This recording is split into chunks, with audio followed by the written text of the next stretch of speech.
আজকে সকালটা শুরু করলাম ১ কাপ কফি আর কাকিমার ফুলের বাগান দেখে। তারপর চলে গেছিলাম বাজার থেকে যা, যা সবজি দরকার সব নিয়ে এসেছি।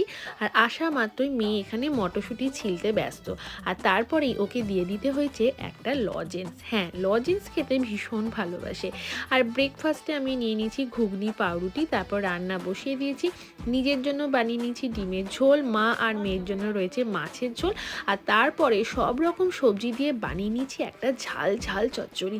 গরম ভাত দিয়ে এটা খেতে বেশ ভালো লাগে। মেয়েকে স্নান করিয়ে দিয়েছি, ও এখানে ফুলে ফুলে নাচটা আমাকে করে দেখাচ্ছে। খেয়ে দিয়ে তারপরে ঘুমের পালা, কিন্তু খাটে শোয়ার মতো জায়গা আমার কাছে নেই, বুঝতেই পারছো।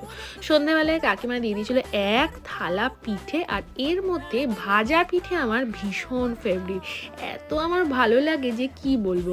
আর তারপর সন্ধেবেলায় ওর মিম্মি ওকে দিয়েছে এই ক্লিপগুলো। কেমন হয়েছে তোমরা কমেন্টে জানিও। টাটা।